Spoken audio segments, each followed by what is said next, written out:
नमस्कार, मी रविकांत तुपकर बोलतोय।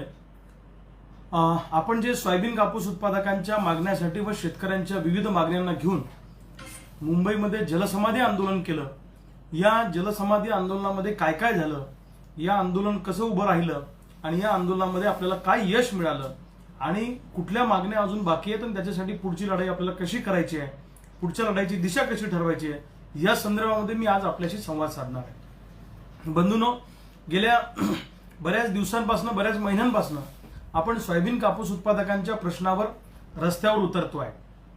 प्रामुख्यानं 1-1.5 महिन्यापूर्वी 2 महिन्यापूर्वी बुलढाणा जिल्ह्यामध्ये आम्ही ठिकठिकाणी सोयाबीन कापूस उत्पादकांचे मेळावे भरवले। मी स्वतः संपूर्ण बुलढाणा जिल्हा पायाखालून घातला। त्यानंतर मी बीड आणि काही जिल्ह्यांमध्ये सोयाबीन परिषदा भरवल्या आणि बुलढाण्यामध्ये 6 नोव्हेंबरला या आत्ता प्रचंड असा एल्गार मोर्चा सोयाबीन कापूस उत्पादकांचा आपण काढला। या मोर्चामध्ये 50,000 शेतकरी जवळपास सहभागी झाले होते आणि हा रेकॉर्ड ब्रेक मोर्चा ठरला आणि या मोर्चाने सरकारची झोप उडवली आणि अनेक प्रस्थापित पुढाऱ्यांची झोप उडवली। खऱ्या अर्थानं जर बघितलं तर अनेक लोक म्हणायचे की सोयाबीन कापूसवाला एकत्र येत नाही। पश्चिम महाराष्ट्रातल्या ऊस उत्पादकांचं जसं राजू शेट्टी साहेबांच्या नेतृत्वाखाली एक संघटन तयार झालेलं आहे आणि political vote bank Raju Shetty साहेबांनी ऊस उत्पादकांची जशी तयार केलेली आहे तशी पॉलिटिकल वोट बँक किंवा शेतकऱ्यांचं संघटन महाराष्ट्रामध्ये ऊस उत्पादकांनी एवढं प्रभावी कुणाचं नाही आणि विदर्भ मराठवाड्यातला शेतकरी एकजूट होऊ शकत नाही अशी एक धारणा होती। परंतु 6 नोव्हेंबर 2022च्या एल्गार मोर्चाने त्या ठिकाणी शेतकऱ्यांची एकजूट कशी असते आणि शेतकरी कसा एकत्र होऊ शकतो हे या ठिकाणी दाखवून दिलेलं आहे। त्यानंतर आम्ही सरकारला सांगितलं की तुम्ही जर का निर्णय सोयाबीन कापूस उत्पादकांच्या बाबतीत घेतला नाही तर आम्हाला महाराष्ट्रभर आक्रमक आंदोलन करावं लागेल। मग आठवड्याभराचा आपण अवधी दिला। त्यानंतर यावर्षी पावसामुळे रब्बीचा हंगाम आपला लांबला, पेरणी लांबली आणि मध्यंतरी त्या दरम्यानच्या काळामध्ये काँग्रेसचे नेते माननीय राहुल गांधींची पदयात्रा ही संपूर्ण देशभर सुरू आहे। ती आपल्या हिंगोली, नांदेड, वाशिम, अकोला, बुलढाणा या सोयाबीन आणि कापूस पट्ट्यामध्ये आली आणि आपल्या आंदोलनाचा व्यत्यय त्यांच्या यात्रेमध्ये येऊ नये म्हणून आपण पुन्हा आठवडाभर आणि रब्बीची पेरणी आपली सुरू असल्यामुळे पुन्हा आठवडाभर सरकारला अवधी दिला। एक साधारणतः 15 दिवसाचा अवधी आपण केंद्र आणि राज्य सरकारला दिला होता, परंतु सरकारने कुठली दखल घेतली नाही। त्यानंतर आम्ही सगळे महत्वाचे शेतकरी आणि कार्यकर्ते पदाधिकारी बसलो आणि त्या ठिकाणी आता असं नाही तर सरकारला जर आत्महत्याच पाहिजे असतील आणि किती आत्महत्या झाल्यावर सरकारला जाग येईल असा सवाल आम्ही उपस्थित करून आम्ही असं म्हटलं की मंत्रालयाच्या बाजूलाच आपण अरबी समुद्रामध्ये जलसमाधी घेऊ आणि ठरल्याप्रमाणे आम्ही हजारोच्या संख्येनं शेकडो गाड्या घेऊन बुलढाण्यावरून मुंबईच्या दिशेनं हजारो शेतकरी निघालो। स्वतःच्या खर्चाने शेतकरी या जलसमाधी आंदोलनामध्ये आले आणि स्वतःच्या घरच्या भाकरी 2-3 दिवसाच्या बांधून शेतकरी या आंदोलनामध्ये आले। मुंबईला आम्ही एक साधारण 23 तारखेला रात्री 3-4 वाजता पोहोचलो आणि दरम्यानच्या काळात अनेक पोलीस अधिकाऱ्यांचे, अनेक महसूल प्रशासनातल्या अधिकाऱ्यांचे, मोठ्या अधिकाऱ्यांचे आम्हाला फोन सुरू होते की तुम्ही आंदोलन थांबवा, आपण मार्ग काढू। आम्ही म्हटलं की आम्ही आंदोलन थांबवणार नाही। आमची मागणी एकच आहे की आम्हाला वाणिज्य मंत्री, राज्याचे मुख्यमंत्री आणि उपमुख्यमंत्री ज्या लोकांकडे निर्णय घेण्याचे अधिकार आहेत त्या लोकांकडे आमची बैठक झाली पाहिजे, त्यांनी आमच्याशी चर्चा केली पाहिजे। सरकारची भूमिका अशी होती की आंदोलकांची चर्चाच करायची नाही सुरुवातीच्या काळामध्ये आणि हे काय रविकांत तुपकर काय आमदार नाही, खासदार नाही, जिल्हा परिषद सदस्य नाही आणि हा काय सरकारला करणार आहे आणि हे शेतकरी विदर्भातले कुठे मुंबईला येणार आहे असं सरकारला सुरुवातीला वाटलं। कारण विदर्भ मराठवाड्यातले शेतकरी गरीब आहेत, हे काही भाडे खर्च करून येऊ शकत नाही अशी कदाचित सरकारची धारणा झाली असेल। पण जेव्हा आम्ही मुंबईत पोहोचलो तेव्हा मात्र सरकारच्या पायाखालची वाळू सरकली आणि मी तुम्हाला अतिशय स्पष्टपणे सांगतो, मी माझ्या भूमिकेवर ठाम होतो की काही झालं तरी मी अरबी समुद्रामध्ये जाणार आहे। एक तर शेंडी तुटल नाही तर पारंबी तुटल, काय जे व्हायचं ते होईल, एकदा 2 हात होऊन जाऊ देऊ, परंतु मी मागे हटणार नाही अशी आक्रमक भूमिका आम्ही सगळ्या शेतकऱ्यांनी त्या ठिकाणी घेतल्यामुळं सरकारच्या पायाखालची वाळू सरकली आणि मग आम्हाला सरकारचे फोन सुरू झाले। राज्याचे उपमुख्यमंत्री माननीय देवेंद्रजी फडणवीस साहेबांनी मला फोन केला आणि त्यांनी सांगितलं की आपण मार्ग काढू, आम्ही चर्चेला बसायला तयार आहोत। त्यानंतर त्याच दिवशी राज्याचे विरोधी पक्षनेते माननीय अजितदादा पवारांनी पत्रकार परिषद घेऊन या आंदोलनाच्या संदर्भामध्ये अतिशय सविस्तर भूमिका मांडली आणि सरकारला माननीय अजितदादांनी पत्र दिलं की ताबडतोब या सोयाबीन कापूस उत्पादकांसाठी तुम्ही मिटिंग लावली पाहिजे आणि जर विदर्भातल्या मराठवाड्यातल्या शेतकऱ्यांना जर जलसमाधी घ्यायची वेळ येत असेल तर ही दुर्दैवाची वेळ आहे, इतकी टोकाची वेळ शेतकऱ्यांवर येऊ नये असं माननीय अजितदादांनी सरकारला प्रकट सुनावलं आणि त्यांनी पत्रही दिलं. दरम्यानच्या काळामध्ये उपमुख्यमंत्री देवेंद्रजी फडणवीसांचा फोन आला, त्यानंतर त्यांच्याशी 2-3 वेळा बोलणं झालं. मुख्यमंत्री साहेबांचाही फोन आला आणि त्यांनी चर्चेला बोलवलं. चर्चेला कधी बोलवलं? जेव्हा आम्ही मुंबईच्या दिशेनं आता निघणार आहे, आम्ही पूर्ण सकाळी तयारी केली, तेव्हा हे सगळे फोन सुरू झाले आणि मग त्यांनी सह्याद्री अतिथीगृहावर 2:30 वाजता बैठक बोलावली. या बैठकीला त्यांनी सांगितलं की तुम्ही 3 लोक या. आम्ही सांगितलं की जास्त प्रतिनिधी घ्या. आम्ही 5-7 लोक त्या बैठकीला गेलो. मुंबईचं चित्र त्या दिवशी असं होतं, मी आता गेली 19 वर्ष झाले आंदोलनामध्ये आहे, पण मी पहिल्यांदाच एवढे पोलीस आंदोलनामध्ये पहिल्यांदा बघितले. किमान 4-5 हजार पोलीस मुंबईच्या पूर्ण रस्त्यांवर आंदोलनासाठी तैनात असतील. एवढा धसका या आंदोलनाचा मुंबई पोलिसांनी आणि सरकारने घेतला होता. गिरगाव चौपाटी त्या दिवशी बंद होती, नरिमन पॉईंट बंद होता, मलबार हिलचा एरिया पूर्ण बंद होता आणि अगदी खोपोलीपासून तर अगदी मंत्रालयापर्यंत आणि नरिमन पॉईंट पर्यंत, सह्याद्रीपर्यंत प्रचंड पोलीस अगदी दोन्ही दुतर्फा लाईन धरून त्या ठिकाणी उभे होते. मी म्हटलं एवढ्या पोलिसांचा बंदोबस्त लावला, आम्ही काय अरुणगोळीच्या टोळीत काम करतो का? आम्ही काय दौदच्या टोळीत काम करतो का? पण सरकारला आंदोलनाची भीती वाटली, सरकारने धसका घेतला. ठीक आहे, काय हरकत नाही, आम्ही काही त्याने हुरळून जाणारे कार्यकर्ते नाही आहोत. मग सरकारबरोबर जेव्हा चर्चा झाली तेव्हा मी माझ्या सहकाऱ्यांना विचारलं. आम्ही खोपोलीजवळ एका मंदिरामध्ये त्या ठिकाणी थांबलेलो होतो. मी म्हटलं असा असा सरकारचा निरोप आला, काय करायचं? सगळ्या शेतकऱ्यांनी मला सांगितलं की तुम्ही बैठकीला जा. मी म्हटलं बैठकीत काय होतं ते मी बघतो आणि सगळ्या शेतकऱ्यांनी एकमुखाने निर्णय घेण्याचे अधिकार आम्हाला 5 लोकांना दिले. आम्ही चर्चेला गेलो. 2:30 वाजता बैठक सुरू झाली. या बैठकीला माननीय मुख्यमंत्री एकनाथजी शिंदे साहेब, उपमुख्यमंत्री देवेंद्रजी फडणवीस साहेब, कृषी मंत्री अब्दुलजी सत्तार, सहकार मंत्री अतुलजी सावे, कृषी सचिव माननीय एकनाथजी डवले साहेब, त्यानंतर सहकार सचिव आणि विविध विभागांचे वेगवेगळे सेक्रेटरी श्रीकर परदेशी साहेब आणि अनेक मंडळी त्या ठिकाणी उपस्थित होती. या बैठकीमध्ये आम्ही सोयाबीन कापसाचा प्रश्न त्या ठिकाणी प्रामुख्याने मांडला आणि एक गोष्ट आम्हाला क्लिअर होती की सोयाबीन कापसाच्या दरवाढीच्या संदर्भातला जो निर्णय आहे हा निर्णय घेण्याचे अधिकार राज्य सरकारला अजिबात नाही. परंतु राज्य सरकारनं जर केंद्र दरबारी हा सोयाबीन कापसाचा विषय रेटून धरला तर त्याला एक महत्व प्राप्त होतं. थेट आम्ही केंद्र सरकारकडे जाणं आणि महाराष्ट्राच्या मुख्यमंत्री उपमुख्यमंत्र्यांनी केंद्र सरकारकडे जाणं यामध्ये जमीन आसमानचा फरक आहे. कारण केंद्रात सरकार यांचंच आहे आणि राज्यातही सरकार यांचंच आहे आणि आपल्याला सगळ्यांना माहित आहे देवेंद्र फडणवीस साहेबांच्या शब्दाला त्या ठिकाणी केंद्र सरकारमध्ये एक वेगळं महत्व आहे. म्हणून आमचा आग्रह होता की यांनी हा प्रश्न त्या ठिकाणी लावून धरावा.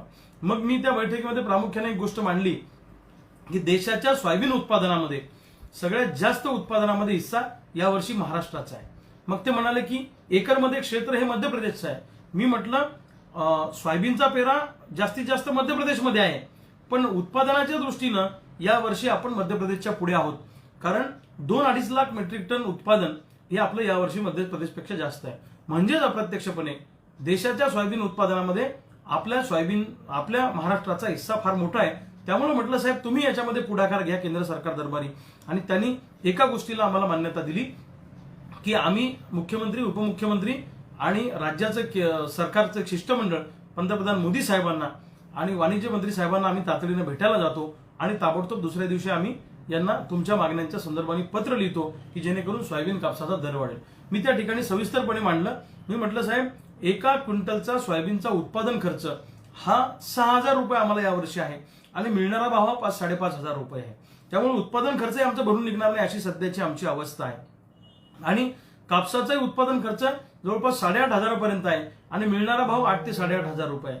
त्यामुळं अशा परिस्थितीमध्ये आम्हाला उत्पादन खर्च अधिक काहीतरी नफा मिळाला पाहिजे. आम्ही 50% नफा म्हणतो, पण किमान 25%, 30% तरी नफा आम्हाला मिळाला पाहिजे अशी भूमिका त्या ठिकाणी मांडली. त्यांनी आम्हाला विचारलं की मग तुम्ही सोयाबीनच्या दरवाढीला आपण काय केलं पाहिजे.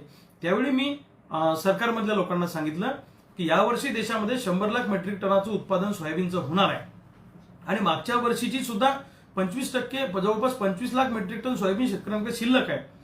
तर असा जर का हिशोब काढला आणि या वर्षीचा हिशोबाचा जर का विचार केला तर 100 लाख मेट्रिक टनाचं जर का गाळप केलं सोयाबीनचं तर 18% तेल बाजूला जातं आणि साधारणतः 82% आपली डीओसी तयार होते. यामध्ये 60 ते 65 लाख मेट्रिक टन डीओसीची गरज आपल्या फिशरी आणि पोल्ट्रीसाठी आहे. आणि उरलेली जी डीओसी आहे ही डीओसी तुम्ही परदेशामध्ये निर्यात करा, आपोआप आपल्या सोयाबीनचे भाव वाढतील. तुम्हाला आठवत असेल 2 वर्षापूर्वी सोयाबीनचे भाव 9-10 हजारापर्यंत गेले होते. ते कसे गेले होते?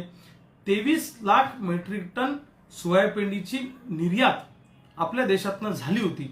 दुर्दैवाने 6 महिन्यात पुन्हा 15 लाख मेट्रिक टन डीओसी आपण आयात केली. हा भाग वेगळा आहे, तो चुकीचा होता. परंतु ते निर्यात झाल्यामुळे डीओसी आपले भाव गगनाला त्या ठिकाणी म्हणजे 9-10 हजारापर्यंत सोयाबीनचे गेले होते. या वर्षी पण उरलेली डीओसी आपण निर्यात करा असं आम्ही सांगितलं. ही जी पोल्ट्रीवाल्यांची युनियन आहे ना, ही सरकारची दिशाभूल करते दिल्लीमध्ये. यांना कच्चा माल स्वस्तात पाहिजे. पोल्ट्रीवाले म्हणजे आपले गावाकडचे पोल्ट्रीवाले अजिबात नाही. हे जे मोठमोठे 500-1000 कोटीवाले पोल्ट्रीवाले आहेत दुसऱ्या राज्यांमधले, यांची फार मोठी लॉबिंग आहे. आणि ही लॉबी त्या ठिकाणी सरकारची दिशाभूल करते की जर का तुम्ही सोयाबीनचे किंवा डीओसीचे रेट, सोयाबीनचे रेट कमी केले नाही तर आमचा पोल्ट्री व्यवसाय बुडेल, आमचा उद्योग बुडेल, असे एक चित्र त्या ठिकाणी तयार करतात. आणि सरकारला वाटतं शेतकरी मेला तरी चालेल पण पोल्ट्रीवाला जगला पाहिजे, शेतकरी मेला तरी चालेल उद्योगावाला जगला पाहिजे. उद्योगधारजीनं धोरण सरकारचं आहे. आणि यावर्षी जे काय आपण खालून गोंधळ केला, खालून त्या ठिकाणी आपला आवाज उचलला, मी वारंवार सांगतो की लेकरू रडल्याशिवाय माय सुद्धा त्याला दूध पाजत नाही. त्यामुळं या आपल्या दांगडोमुळं, आपण केलेल्या आंदोलनामुळं राज्याच्या मुख्यमंत्री आणि उपमुख्यमंत्र्याला सुद्धा सोयाबीन कापसावर बोलावं लागलं. हे आपलं यश आहे, लक्षात ठेवा. नाही तर सोयाबीन कापसावर कोणी बोलत नव्हतं. मग आम्ही त्यांना सांगितलं की डीओसीची निर्यात करा, त्याचबरोबर 5% जीएसटी जो सोयाबीनला लावलेला आहे तो रद्द करा. कारण व्यापाऱ्याला जरी जीएसटी लावलेला असला तरी तो जीएसटी व्यापारी क्विंटल मागे शेतकऱ्याकडून घेतो, म्हणजे 250 रुपयाचा तोटा आम्हाला त्या ठिकाणी तो होतो. आणि दुसरं आम्ही त्यांना सांगितलं की पाम तेल, खाद्यतेल, सूर्यफूल तेल, बाकी जेवढे काही तेल आहेत या तेलावर तातडीनं तुम्ही 30% आयात शुल्क लावा, जे तुम्ही झिरो केलेलं आहे. आणि त्यांना ती गोष्ट म्हणजे मुख्यमंत्री आणि उपमुख्यमंत्र्यांना ती गोष्ट मान्य झाली. पण ते म्हणले याचे अधिकार केंद्राकडे आहेत, तर आम्ही हे सगळं लावून धरतो. अशा पद्धतीची मागणी त्या ठिकाणी आपण केली. आणि डीओसी आयात केंद्र सरकार करणार नाही हे एकदा तुम्ही स्पष्टपणे जाहीर करा, म्हणजे व्यापाऱ्यांना हिंमत येईल की दर पडणार नाही आणि आपण माल जास्त भावाने खरेदी केला तरी काही अडचण नाही. आणि व्यापाऱ्यांमध्ये पण स्पर्धा लागली पाहिजे असं आमचं म्हणणं आहे. ते सगळं आम्ही त्यांच्या समोर मांडलं. आणि हवं तर तुम्हाला 15 लाख मेट्रिक टन डीओसी निर्यात करायला अडचण येत असेल तर तुम्ही 5-5 लाख मेट्रिक टनाचे 3 टप्पे करा, पण हळूहळू का होईना डीओसीच्या निर्यातीला प्रोत्साहन द्या. ही मागणी त्या ठिकाणी आम्ही लावून धरली. दुसऱ्या बाजूला जीएम सोयाबीन जी आहे त्याला आपण जेनेटिकली मॉडिफाईड सोयाबीन म्हणतो. जी सोयाबीन ब्राझील आणि अमेरिकेमध्ये त्याचं उत्पादन मोठ्या प्रमाणावर होतं. या जेनेटिकली मॉडिफाईड सोयाबीन ज्याला आपण म्हणतो, तर अमेरिका ब्राझीलमध्ये याचं उत्पादन 44 क्विंटल पर एकर आहे. 34 क्विंटल, 36 क्विंटल, पुढे 50 क्विंटल आहे. आमचं म्हणणं आहे की ही सोयाबीन लावायला आम्हाला परवानगी द्या. सरकार बघा कसं विरोधाभासी वागतं. म्हणजे जीएम सोयाबीन लावायला भारतात परवानगी नाही आणि जीएम सोयाबीनची डीओसी आम्ही आयात करतो, जीएम सोयाबीनचं तेल आम्ही आयात करतो. म्हणजे जीएम सोयाबीनचं तेल खायला भारतात चालतं, जीएम सोयाबीनची डीओसी आणायला चालते, पण जीएम सोयाबीन लावायला परवानगी नाही. सरकारला आमची विनंती की नवं तंत्रज्ञान आपण स्वीकारलं पाहिजे जर जगाची स्पर्धा करायची असेल तर. हे सुद्धा आम्ही त्या ठिकाणी मांडलं.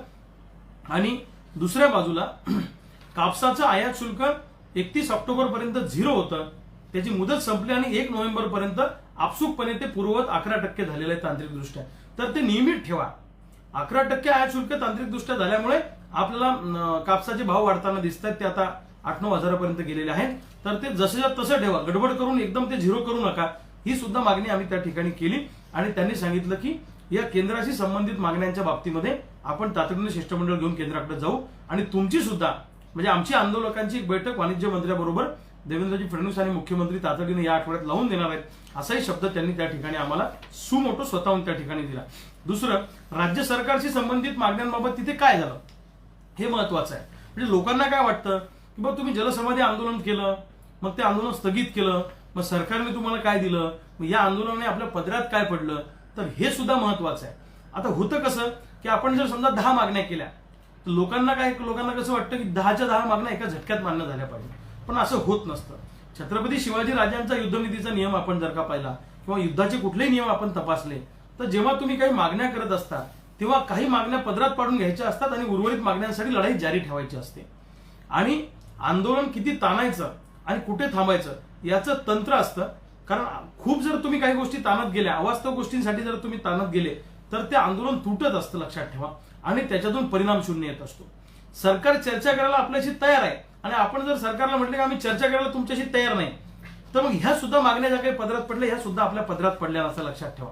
आपल्या शेतकऱ्यांच्या दबावामुळे आपल्याला त्या ठिकाणी अनेक मागण्या पदरात पाडून घेता आल्या. राज्य सरकारकडून आम्ही काय पदरात पाडून घेतलं तर प्रामुख्यानं एक गोष्ट तुम्ही बघा, तुमच्या सगळ्यांच्या माहितीसाठी, आम्ही मुंबईच्या दिशेनं पोहोचलो, आम्ही नगरपर्यंत पोहोचलो, त्या दिवशी शेकडो गाड्या आमच्या बरोबर होत्या आणि मुंबईच्या दिशेनं जेव्हा आम्ही गेलो तेव्हा नगरपर्यंत आमच्या गाड्या गेल्या आणि मुंबई पोलिसांची धांदल उडाली. राज्य सरकारला वाटलं या आंदोलनामध्ये बुलढाणा वाशिमचे शेतकरी जरा जास्त दिसत आहेत, तर बुलढाणा वाशिमच्या शेतकऱ्यांसाठी तातडीनं 157 कोटीचं पॅकेज त्या ठिकाणी सरकारनं जाहीर केलं. हालाकी मी त्या 157 कोटीच्या पॅकेजवर मी परखड प्रतिक्रिया दिली की हे फक्त 1 लाख शेतकऱ्यांना मदत मिळणार आहे बुलढाणा वाशिमच्या, बाकी 3-4 लाख शेतकऱ्यांच्या मदतीचं काय, असा सवाल मी सरकार दरबारी उपस्थित केला. मी त्याच्यावर समाधानी झालो नाही. दुसरा कोणी असता तर म्हटलं असं चलो 157 कोटी आम्हाला मिळाले, चलो बॅक टू पवेलियन. आम्ही नाही, आम्ही सांगितलं 157 कोटी ही कमी मदत आहे, पण आम्ही नगरपर्यंतच गेलो तर 157 कोटी रुपये बुलढाणा वाशिमच्या पदरात मिळाले. 100% नसेल, पण 1 लाख शेतकऱ्यांना जी काही मदत आता बुलढाणा वाशिम मध्ये मिळणार आहे हा निव्वळ आणि निव्वळ जलसमाधी आंदोलनाच्या धसक्याचा परिणाम आहे, लक्षात ठेवा. आणि एवढ्यावर आम्ही समाधानी नाही. आता होतं काय की काही लोक मला म्हणतात का भाऊ तुम्ही तर म्हटले होते की सगळ्या शेतकऱ्यांना मदत मिळाली पाहिजे, मग तुम्ही 157 कोटीच कसे काय आपल्याला मिळाले. बघा, छत्रपती शिवाजी महाराजांनी शाहिस्ते खानाचे बोटं कापून आणले होते. आता आपल्यासारखे गावपंडित त्या काळात असते तर आपण काय म्हटलं असतं, का मग मुंडकन हात कधी आणणार आहे, ते का नाही आणले. बघा, युद्धाचा आणि लढाईचा एक नियम असतो. छत्रपती शिवाजी राजांनी पहिले बोटं आणले, मग हात आणले, मग पाय आणले, मग डोकं आणलं, असं टप्प्याटप्प्याने एक एक गोष्ट मान्य करून घ्यावी लागते.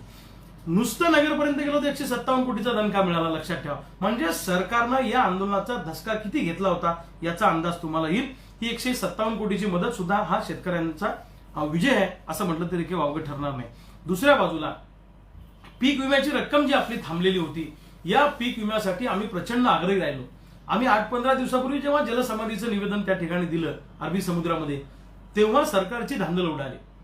माननीय मुख्यमंत्र्यांनी कृषी सचिव आणि सहकार सचिवांच्या मार्फत बुलढाणा कलेक्टरशी संपर्क केला आणि बुलढाणा जिल्हाधिकाऱ्यांकडून आमचे एल्गार मोर्चाचे निवेदन मागवले. आणि यांनी आम्हाला लगेच फोन केला की तुमचं मुख्यमंत्री साहेबांनी निवेदन मागवलं, जेव्हा जलसमाधीचं निवेदन पाठवलं तेव्हा.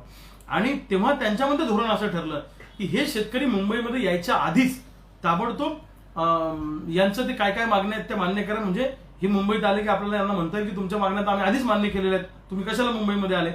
तातडीनं कृषी विभागानं विमा कंपन्यांना आपल्या जलसमाधी आंदोलनाचा रेफरन्स देऊन प्रेशर केलं की हे शेतकरी इथं उड्या मारणार आहेत, असं होईल तसं होईल. त्यांनी काय प्रेशर करायचं केलं आणि विमा कंपन्यांनी परवा दिवशीपासून शेतकऱ्यांच्या खात्यामध्ये पैसे टाकायला सुरुवात केली. अनेक शेतकऱ्यांना समाधानकारक पैसे विमा कंपन्यांकडून मिळालेले आहेत, परंतु काही शेतकऱ्यांना अतिशय तोकडे पैसे मिळाले आहेत. विमा कंपन्यांनी थट्टा केलेली आहे शेतकऱ्यांची, लक्षात ठेवा. यामध्ये प्रामुख्यानं राज्यामध्ये 2142 कोटी रुपये विमा मंजूर झाला. हा विमा लोकल कॅलॅमिटीचा विमा आहे. याला स्थानिक नैसर्गिक आपत्तीचा विमा म्हणतात. म्हणजे पीक जेव्हा सुरुवातीच्या काळात असतं तेव्हाचा हा विमा आहे. राज्यामध्ये आपल्या जलसमाधी आंदोलनाच्या धसक्यामुळे 2142 कोटी रुपये मंजूर झाले आणि 942 कोटी रुपये शेतकऱ्यांच्या खात्यामध्ये जमा झालेले आहेत, किंवा ते जमा होणं सुरू आहे. आणि दुसऱ्या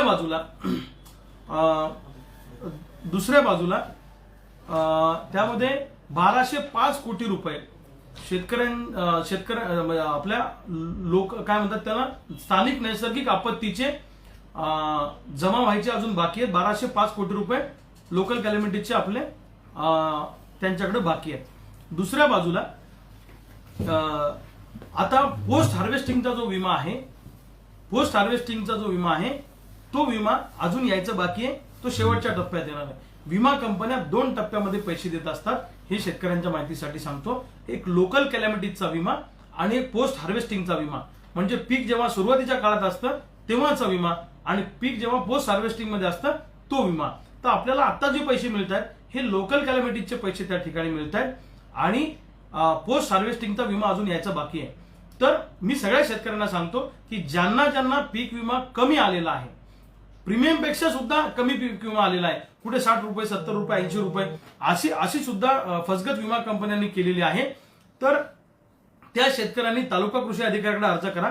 असं प्रकरण मागच्या वर्षी बुलढाणा जिल्ह्यात झालं. चिखली तालुक्यामध्ये आमच्या सहकाऱ्यांनी विनायक सरनाईक असतील, नितीन राजपूत असतील, भारत वाघमारे असतील, भगवानराव मोरे असतील यांनी याचा पाठपुरावा केला, उपोषण केलं. आणि जो तफावत होती म्हणजे बाकीच्यांना मिळालेले पैसे आणि यांना कमी मिळालेले पैसे याच्या तफावतीचा एक पंचनामा करून सर्वे करून एक अहवाल तयार केला. तो सुद्धा अहवाल मागच्या वर्षीचा आम्ही शासनाकडे पाठवलेला आहे. या वर्षी सुद्धा ज्या शेतकऱ्यांना पैसे कमी मिळाले त्यांचाही अहवाल आपण त्या ठिकाणी शासनाकडे पाठवणार आहोत. आणि त्याच्यासाठी प्रत्येक शेतकऱ्यांना आपला तालुका कृषी अधिकारी आणि जिल्हा कृषी अधिकाऱ्याकडे अर्ज करायचा, त्याची रिसीट घ्यायची की मला हा पीक विमा कमी मिळालेला आहे. आपण त्याच्यासाठी लढाई लढणार आहोत. ज्या शेतकऱ्यांना कमी पैसे मिळाले त्यांना आपण वाऱ्यावर सोडणार नाही. मी विमा कंपन्यांना पुन्हा एकदा सांगतो, तुम्ही जर का शेतकऱ्यांची क्रूर थट्टा केली तर तुमची कार्यालय आम्ही उद्ध्वस्त केल्याशिवाय राहणार नाही. लक्षात ठेवा, तुमची मस्ती आता फार झालेली आहे.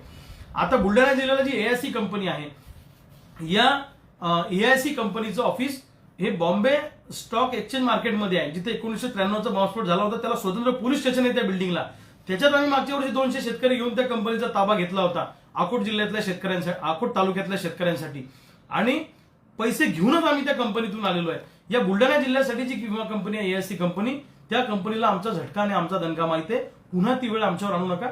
बॉम्बे स्टॉक एक्सचेंज मार्केटमधलं तुमचं ऑफिस जर का आम्ही उद्ध्वस्त केलं तर इंटरनॅशनल लेवलला सुद्धा महाराष्ट्र सरकारची बदनामी होईल नॅशनल लेवलला. कारण ती जागा मुंबईची नाकाची जागा आहे, लक्षात ठेवा. आता या विमा कंपन्यांनी जे काही पैसे आपल्याला त्या ठिकाणी दिलेले आहेत 2148 कोटी आणि आता मिळालेले त्यातले 942 कोटी, हा आपल्या आंदोलनाचा परिणाम आहे, लक्षात ठेवा. पण आता काय आहे, जेव्हा पैसे मिळत असतात तेव्हा कोणी पण श्रेय घ्यायला उठतं. कोण म्हणतं माझ्यामुळे झालं, कोण म्हणतं माझ्यामुळे झालं. ठीक आहे, ज्याला श्रेय घ्यायचं त्याला घेऊ द्या, आपलं काही म्हणणं नाही. म्हणजे काही लोक काय करतात तुम्हाला सांगतो, काही राजकारणी आणि काही लोक एवढे हुशार आहेत की 4 दिवसानं पैसे मिळणार आहेत त्याला एखाद्या अधिकाऱ्याकडून कुणकुण लागली की लगेच पत्र देतात की आम्हाला द्या. लगेच तो त्या अधिकाऱ्याला म्हणायचं की हे पत्र आम्हाला तुम्ही रिटर्न लिहा. त्याच दिवशी सकाळी पत्र द्यायचं, 2 तासाने त्यांनी पहिला पत्र द्यायचं आणि मग यांनी सांगायचं की बघा आम्ही कसा पीक विमा मिळवला. अहो नुसत्या पत्रावर जर पीक विमा भावांना मिळाला असता तर आम्हाला मुंबईला जायची गरज पडली असते का, तुम्ही मला सांगा. ठीक आहे, ज्याला श्रेय घ्यायचं त्याने घ्यावं. पण महाराष्ट्रातल्या शेतकऱ्यांना आणि बुलढाणा जिल्ह्यातल्या शेतकऱ्यांना माहित आहे की हा पीक विमा कशामुळे मिळाला आणि का मिळाला. जर नुसत्या पत्रावर विमा मिळाला असता तर मोर्चा काढायची वेळ आली नसती. जर नुसत्या पत्रावर विमा मिळाला असता तर मुंबईपर्यंत स्वतःचं भाडं खर्च करून हजारो रुपये खर्च करून शेतकऱ्यांना तिथे जायची वेळ आली नसती, लक्षात ठेवा. त्यामुळं हा जो पीक विमा मिळाला हे सगळं श्रेय सोयाबीन कापूस उत्पादक शेतकरी जे मुंबईला गेले आणि आक्रमक भूमिका या शेतकऱ्यांनी घेतली त्याचा हा परिणाम आहे, हे मला आवर्जून या ठिकाणी नमूद करायचंय. दुसरं, आम्ही त्या ठिकाणी सरकारला सांगितलं, राज्य सरकारला, की जंगली जनावरांच्या त्रासापासून आम्हाला जो शेतकऱ्यांना त्रास होतो, आमची 40% उत्पादकता पिकांची कमी होते, तर त्याच्यासाठी शेतीला आम्हाला कंपाऊंड करून द्या. तर सरकारने ताबडतोब ही मागणी आमची मान्य केली. त्याच्यावर बराच वेळ चर्चा झाली आणि नवीन योजना आणण्याच्या अनुषंगानं तातडीनं आम्ही ताबडतोब शेतीला कंपाऊंडची नवीन योजना आणतो. मी सरकारला सुचवलं हवं तर 20-25% हिस्सा तुम्ही आमच्याकडून घ्या, आम्ही द्यायला तयार आहे. पण 80% 75% रक्कम तुम्ही टाका. मग ते कंपाऊंड कसं असावं याच्यावरही सविस्तर चर्चा झाली. मी म्हटलं सौर ऊर्जेचं कंपाऊंड देऊ नका. माझ्या गावामध्ये सौर ऊर्जेचं कंपाऊंड केलं होतं एकदा आम्ही, तर ते ताबडतोब खराब झालं होतं आणि ते टिकत नाही. मजबूत असं लोखंडी कंपाऊंड आणि त्याला मोठी 10 फुटाची नाली, जेणेकरून प्राणी त्याच्यातून आत येणार नाही, असं आम्हाला द्या. सरकारनं ती मागणी ताबडतोब मान्य केली. सरकार नवीन योजना त्या संदर्भामध्ये आणतंय. हा एक आपला विजय त्या ठिकाणी झालेला आहे. पीक नुकसानीचे जाचक निकष बदलण्यावर सरकार तयार झालेलं आहे आणि येणाऱ्या काळामध्ये नुकसानीचे निकष बदललेले असतील त्याच्यावरही साधक बाधक चर्चा त्या ठिकाणी झाली. दुसरं, या नॅशनलाइज बँका ज्या आहेत, ह्या आपल्याला अनुदानाचे पैसे जे मिळतात किंवा आपले कुठलेही आपण माल विकून पैसे आपल्या बँकेत टाकतो, हे पैसे परस्पर कर्ज खात्यामध्ये ते जमा करतायत. तर या संदर्भामध्ये आम्ही कडक भूमिका घेतली आणि मुख्यमंत्री आणि उपमुख्यमंत्र्यांनी ताबडतोब आदेश काढला. त्यांची जी एसएलबीसी असते त्या एसएलबीसीचा त्यांनी आदेश काढला आणि एकाही बँकेनं जर का शेतकऱ्याचे अनुदानाचे किंवा कुठलेही माल विकलेले पैसे परस्पर कर्ज खात्यात जमा केले तर त्या बँकेवर ताबडतोब आम्ही गुन्हा दाखल करू, असा आदेश त्या ठिकाणी काढला. आणि असं असेल तर त्याची तक्रार करायची, ताबडतोब त्या बँकेवर गुन्हा दाखल होईल. ही मागणी आपली ताबडतोब मंजूर झालेली आहे. दुसरं, शेतमजुरांना विमा सुरक्षा द्या, ही मागणी मी त्या ठिकाणी रेटून धरली आणि राज्य सरकारनं ती मान्य केली. जसं शेतकऱ्यांसाठी गोपीनाथ मुंडे अपघात विमा योजना आहे, शेतमजुरांसाठी नाही ना. शेतकरी कसं आहे, फार अडचण आली तर एखाद 2 एकर विकून आपण जगू शकतो 2 वर्ष. पण शेतमजूर जर का अचानक गेला तर त्याचं घर बसतं. सरकारनं ताबडतोब ही गोष्ट मान्य केली आणि दोन्ही सचिवांना सांगितलं की शेतमजूर महाराष्ट्रामध्ये किती आहेत ते कसे आयडेंटिफाय करायचे याबाबतला प्रस्ताव तयार करा आणि शेतमजुरांना आपण राज्य सरकारकडून विमा सुरक्षा तातडीनं येणाऱ्या काळामध्ये देऊ, असंही त्या ठिकाणी आम्हाला सांगितलं. शेतीला दिवसा वीज द्या, रात्रीची नको, ही आपली आग्रही मागणी होती. तर त्या संदर्भामध्ये ऊर्जा मंत्री आणि उपमुख्यमंत्री देवेंद्र फडणवीस साहेबांनी सांगितलं, एका वेळी महाराष्ट्रामध्ये आम्ही दिवसा वीज देणं हे थोडं आमच्या दृष्टीने अडचणीचं आहे, पण एक करू शकतो आम्ही त्यात मार्ग म्हणून की जास्तीत जास्त दिवसा वीज देण्याचा प्रयत्न आम्ही करू आणि जळलेले ट्रान्सफॉर्मरला जो महिना लागतो, 15 दिवस लागतात, हे आम्ही 48 तासाच्या, 2 दिवसाच्या किंवा 3 दिवसाच्या ते ट्रान्सफॉर्मर बदलून देऊ, हे सुद्धा त्यांनी आम्हाला त्या ठिकाणी सांगितलं. लंपी आजारामुळे जे जनावर मेले त्यांना 1 रुपयाची मदत आजपर्यंत मिळाली नाही आणि निकषामध्ये हे अडकलं पहा. जसं उदाहरणार्थ खासगी डॉक्टरकडून उपचार केला तर सरकारी डॉक्टर म्हणतात तुम्ही आमच्याकडून का उपचार केला नाही, मग तुम्ही पात्र नाही. पण ताबडतोब त्यांनी आदेश काढला सरकारने आणि खासगी डॉक्टरनी केलेला उपचार सुद्धा मान्य करता येईल हे त्या ठिकाणी सांगितलं. आणि आपल्या आंदोलनामुळे, आपल्या त्या बैठकीमुळे सह्याद्री अतिथीगृहावरच्या लंपीच्या आजारामुळे जे जनावर मेले यांना आता उद्यापासून पैसे टाकायला सुरुवात होणार आहे, हे त्या ठिकाणी फायनल झालेलं आहे. मेंढपाळांना चराई क्षेत्र उपलब्ध करून द्या, ही सुद्धा मागणी त्या ठिकाणी आम्ही केली. त्यांनी सांगितलं या संदर्भामध्ये आम्ही सकारात्मक आहोत, आम्ही पुन्हा एक अहवाल तयार करतो, पुन्हा एक समिती बसवतो आणि या संदर्भामध्ये सुद्धा आम्ही तातडीने विचार करतो. नंतरची मी एक मागणी अशी केली होती की 2 लाखाच्या वरचं कर्ज माफ करा. काय होतं की दोन्ही कर्जमाफीतून जे लोक सुटले त्यांना कुठेही त्यांचा विचार केला गेलेला नाहीये. दोन्ही कर्जमाफीतून सुटलेल्या लोकांना कर्जमाफी द्या आणि 2 लाखावरचं कर्ज सुद्धा माफ करा. सरकारने सांगितलं या बाबतीत सुद्धा आम्ही सकारात्मक आहोत आणि त्यांनी सहकार आयुक्ताला सांगितलं की अशा शेतकऱ्यांची संख्या किती आणि त्याला बजेट किती लागणार आहे हे 2-3 दिवसात काढा आणि आपण ताबडतोब त्याही शेतकऱ्यांसाठी निर्णय घेऊ, असं त्यांनी सांगितलं. महिला बचत गटांचे कर्ज माफ करा आणि त्यांना मायक्रो फायनान्सचा जो तगादा लागतो. आता काय झालंय, मी याच भाषेत मुख्यमंत्री आणि उपमुख्यमंत्र्यांना सांगितलं तेव्हा म्हटलं आमच्या शेतकऱ्यांवर विविध बँकांचे कर्ज आहे. इकडे बँकेची गाडी गावात आली, म्हटलं साहेब की आम्ही 180च्या स्पीडनं वावराकडे पळत जातो बँकेवाल्याला फेस करायचं असलं. आता आमच्या महिलांवर सुद्धा ती मायक्रो फायनान्सच्या कर्जामुळे आम्ही त्रस्त झालेलो आहे. एकदा या मायक्रो फायनान्सचा काय तो एकदा बंदोबस्त करा. त्यांनी सांगितलं हा विषय आमच्याकडे पहिल्यांदाच आलाय, त्याचा सुद्धा बंदोबस्त करण्याच्या अनुषंगानं आम्हाला थोडा एक महिन्याभराचा अवधी द्या अशी सरकारने विनंती केली. आम्ही सांगितलं काही हरकत नाही, पण याचा बंदोबस्त तुम्ही तातडीनं करा. तर अशा जवळपास 7-8 मागण्या सरकारने आपल्या मान्य केल्या आणि बहुतांशी मागण्या मान्य झाल्या. पण मी तुम्हाला पुन्हा एकदा सांगतो, नुकसान भरपाई आम्हाला कमी मिळालेली आहे. मग त्यांनी त्यांची बाजू मांडली. त्यांनी सांगितलं की आम्ही मागच्या सरकारपेक्षा एनडीआरएफच्या निकषाप्रमाणे जास्त पैसे दिले, आम्ही हेक्टरची मर्यादा वाढवली वगैरे. मी म्हटलं साहेब ठीक आहे, पण तेवढ्यावर आमचं समाधान नाही. तुम्ही 3 हेक्टरची मर्यादा केली, माझ्याकडे समजा 25 एकर जमीन आहे, माझं 25 एकराचं नुकसान झालं, मग काय, मग 3 हेक्टरच्या मर्यादेच्या नुकसानीनं माझी भरपाई होणार आहे का? म्हणजे दुधावरची ताण ताकावर आम्ही भागवणार नाही. आम्हाला भरीव मदत देण्याच्या अनुषंगानं तुम्ही केंद्र सरकारशी बोला आणि त्यांच्याकडून पैसे घ्या, काय करायचं करा, पण शेतकऱ्याला वाऱ्यावर सोडू नका. तर या संदर्भामध्ये त्यांनी विचार करू असं सांगितलं, तातडीनं देऊ असं काही त्यांनी सांगितलं नाही. आम्हाला विचार करायला वेळ द्या. मग त्यांनी आम्ही किती पैसे लावले, काय केले, 7,000 कोटी वगैरे वगैरे ते सगळे आकडेवारी सरकार सांगत बसलं. पण आम्ही सांगितलं की आम्ही आमच्या मुद्द्यावर ठाम आहोत, आम्हाला एकट्री 50,000ची नुकसान भरपाई पाहिजे आणि त्याच्यासाठीची लढाई आपण सुरूच ठेवणार आहे. अशा सगळ्या मागण्या, बऱ्याच मागण्या सरकारने आपल्या मान्य केल्या आणि काही मागण्यांसाठी आपली लढाई सुरू आपण ठेवणार आहोत. आता केंद्र सरकारच्या दरबारामध्ये सोयाबीन कापसाच्या भाववाढीच्या अनुषंगानं ज्या मागण्या आपल्याला त्या ठिकाणी रेटायच्या आहेत, तर राज्य सरकारचं शिष्टमंडळ केंद्राकडे जाणार आहे मुख्यमंत्री उपमुख्यमंत्र्यांच्या नेतृत्वाखाली आणि आपली सुद्धा एक स्वतंत्र बैठक त्या ठिकाणी वाणिज्य मंत्र्यांबरोबर लागणार आहे, जेणेकरून सोयाबीन आणि कापसाच्या दरवाढीला मदत होईल. एक गोष्ट तुम्हाला मला शेअर करायची आहे की उपमुख्यमंत्री देवेंद्रजींनी आणि कृषी सचिवांनी एक गोष्ट जाहीरपणे बैठकीमध्ये कबूल केली की मागच्या वर्षी जे आपण सोयाबीन कापसाचं आंदोलन उभं केलं आणि दिल्लीमध्ये आम्ही 8 दिवस जाऊन बसलो आणि वाणिज्य मंत्र्यांबरोबर जी बैठक झाली त्याचा परिणाम मागच्या वर्षी सोयाबीनचे दर वाढले आणि सोयाबीन आयातीचा निर्णय थांबला. त्याच्यामध्ये राजू शेट्टी साहेब वाणिज्य मंत्र्यांशी बोलले होते आणि दुसऱ्या बाजूला आम्ही दिल्लीमध्ये 8 दिवस जाऊन बसलो, आपलं उपोषण झालं, तोडफोड झाली, जाळपोळ झाली. म्हणजे उपमुख्यमंत्री देवेंद्रजींनी आणि कृषी सचिवांनी ही गोष्ट कबूल केली आणि देवेंद्रजींनी त्यांच्या फेसबुकच्या पेजवर सुद्धा हे लिहिलं की मागच्या वर्षी दिल्लीत झालेल्या बैठकीचा लाभ आपल्या शेतकऱ्यांना त्या ठिकाणी झाला. म्हणजे मागच्या वर्षीच्या आंदोलनामुळे शेतकऱ्यांना फायदा झाला हे सुद्धा सरकारनं कबूल केलं बैठकीमुळे. तर या वर्षी सुद्धा शेतकऱ्यांना लाभ होईल अशी आपल्याला आशा आहे. अजून 100% लढाई आपण जिंकलेलो नसलो तरी बहुतांशी लढाई आपण राज्य सरकारच्या दरबारातली आपण जिंकलेलो आहे. आता तुम्ही असं म्हणणार की राज्य सरकारचं सोयाबीन कापसाच्या भाववाढीचा प्रश्न येत नाही, मग तुम्ही तिथे गेले कशाला? आता असं आहे, मला सांगा, नरेंद्र मोदींच्या सरकार बरोबर चर्चा करायची असेल तर आपल्याला प्रभावी माणसं लागतील, ध्यानात घ्या. म्हणून सरकार इथेही त्यांचं आणि वरही त्यांचं आहे. म्हणून मुख्यमंत्री आणि उपमुख्यमंत्री जर का सोयाबीन कापसाच्या दरवाढीसाठी तिथे गेले तर त्याचा एक वेगळा इम्पॅक्ट पडतो, लक्षात घ्या. आणि एक गोष्ट आपण तुम्ही ज्या सोयाबीन कापसाला राजाश्रय नव्हता, ज्या सोयाबीन कापसाबद्दल कोणी बोलत नव्हतं, त्या सोयाबीन कापसाच्या प्रश्नावर आपण मुख्यमंत्र्यांना बोलतं केलं. त्या सोयाबीन कापसाच्या प्रश्नावर आपण उपमुख्यमंत्र्यांना बोलतं केलं. मान्य अजितदादांनी सविस्तर भूमिका त्या ठिकाणी मांडली. अनेक नेते आता सोयाबीन कापसाच्या प्रश्नावर बोलायला लागले. हे आपल्या लढाईचं यश नाही का, हा प्रश्न तुम्हाला मला विचारायचा आहे. लक्षात घ्या, टप्प्याटप्प्याने हे यश आपल्याला मिळवायचं आहे. लवकरच या आठवड्यामध्ये आम्ही दिल्लीला सुद्धा आता जाणार आहोत. जसा वाणिज्य मंत्र्यांचा निरोप येईल बैठकीचा, त्या ठिकाणी आम्ही जाऊ आणि सोयाबीन कापसाच्या दरवाढीच्या संदर्भाने त्या ठिकाणी सुद्धा आक्रमक भूमिका आम्ही मांडणार आहोत.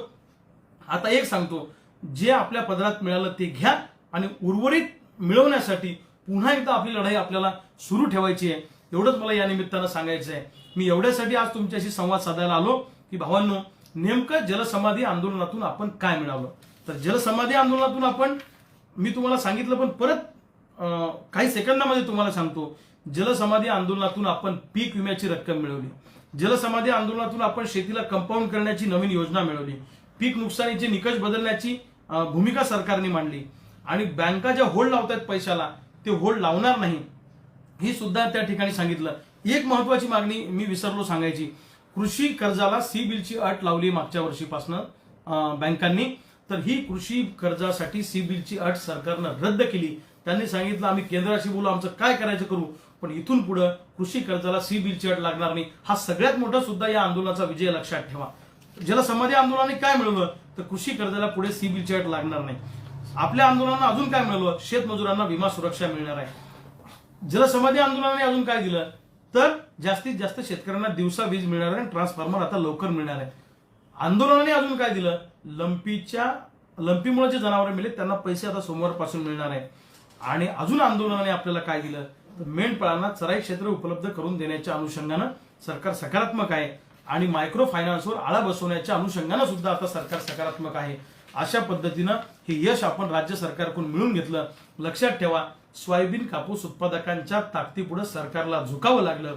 आणि सरकारची ताकद किती जरी मोठी असली तरी शेतकऱ्यांची ताकद सरकारपेक्षा मोठी आहे, हे पुन्हा एकदा आपण सगळ्या शेतकऱ्यांनी दाखवून दिलं. आंदोलन कशा पद्धतीनं तापवत पुढे नेलं आणि कुठे त्या ठिकाणी बरोबर सरकारने आपल्याला बोलवलं आणि काही मागण्या आपण पदरात पाडून घेतल्या. उर्वरित मागण्यांसाठी लढाई भावांनो सुरू राहील. मला अभिमान आहे सोयाबीन कापूस पट्ट्यातल्या शेतकऱ्यांचा की भावांनो, सोयाबीन कापूस पट्ट्यातल्या शेतकऱ्यांनी ज्या पद्धतीनं आम्हाला या आंदोलनामध्ये साथ दिली, तुमचे मी मनापासून धन्यवाद व्यक्त करतो. आणि पुढच्या लढाईसाठी सुद्धा तुम्ही अशाच पद्धतीनं ताकदीने या आंदोलनामध्ये उतरा अशी माझी तुम्हाला विनंती आहे. आता पुन्हा 29 तारखेला, या 29 नोव्हेंबरला आम्ही अमरावती जिल्ह्यातल्या मोर्शीमध्ये सुद्धा संत्रा उत्पादक, सोयाबीन आणि कापूस उत्पादक शेतकऱ्यांचा एक मोठा मोर्चा, आमचे सहकारी मित्र अमित आढाऊ, रविभाऊ पडोळे आणि प्रवीण मोहोळ, त्या भागातले आमचे नेते श्याम अवथळे यांच्या पुढाकारातून एक मोठा मोर्चा त्या ठिकाणी 29 तारखेला काढतो आहोत. लढाई जारी रहेगी. आपण सगळ्यांनी माझं म्हणणं ऐकून घेतलं त्याबद्दल आपले सगळ्यांचे धन्यवाद. आणि पुन्हा नवीन लढाई जी काय होईल, या लढाईमध्ये तुम्ही सगळ्यांनी उतरावं अशी मी तुम्हाला विनंती करतो. राह में खतरे बहुत है, ठहरता कौन है. राह में खतरे बहुत है, ठहरता कौन है. मौत कल क्यों आज आ जाए, डरता कौन है. तेरे लश्कर के मुकाबिल मैं अकेला हूं, मगर फैसला मैदान में होगा, मरता कौन है. फैसला मैदान में होगा, मरता कौन है. धन्यवाद. जय हिंद, जय महाराष्ट्र.